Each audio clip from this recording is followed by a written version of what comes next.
भारतीय स्कूलों में हमारे बच्चों को साइन थीटा कोस थीटा रटाते रहते हैं। इसका कोई आम जिंदगी में उपयोग भी है? अगर आप भी ये सोचते हैं तो सुनिए। सबसे पहले तो जीपीएस सिस्टम, जिससे हम लोकेशन ढूंढते हैं, उसका सैटेलाइट आपकी लोकेशन को ट्रिग्नोमेट्री के जरिए ही खोजता है। सैटेलाइट साइन थीटा और कोस थीटा का उपयोग करके पृथ्वी की सतह पर आपकी स्थिति की गणना करता है। दूसरा, जब टावर रेडियो वेव्स भेजते हैं तो वो विभिन्न दिशाओं में साइन थीटा और कोस थीटा के आधार पर ही ट्रांसमिट होते हैं। इसका उपयोग एंटीना की दिशा सेट करने और बेहतर सिग्नल स्ट्रेंथ पाने के लिए किया जाता है। तीसरा, जब आप कोई म्यूजिक सुनते हैं तो ध्वनि तरंगे यानी कि साउंड वेव्स साइन थीटा और कोस थीटा के आधार पर बनी होती हैं। साउंड वेव्स को डिजिटल रूप में स्टोर और प्रोसेस करने के लिए ट्रिग्नोमेट्रिक फंक्शंस का इस्तेमाल किया जाता है। कार और बाइक्स के सस्पेंशन सिस्टम के डिजाइन को करने के लिए भी साइन थीटा और कोस थीटा का उपयोग किया जाता है, जिससे झटकों को कम किया जा सके। ये सुनिश्चित किया जाता है कि जब गाड़ी उबड़ खाबड़ रास्ते से गुजरेगी तो ज्यादा झटके ना लगें, उसमें भी इसका उपयोग होता है। और तो और,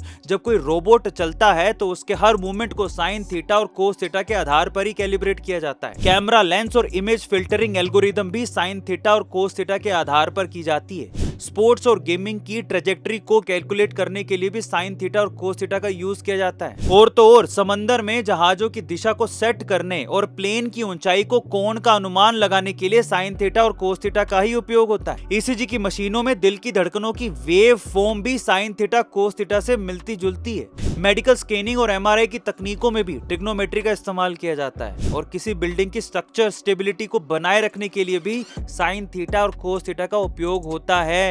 ये ब्रिज, ये स्काई स्क्रैपर्स और एंगल वाले स्ट्रक्चर्स को डिजाइन करने में भी साइन थीटा और कोस थीटा ही काम आता है। तो अगली बार ये मत कहना कि किधर काम आता है। समझ में आ गया? मिलता है अगली बार।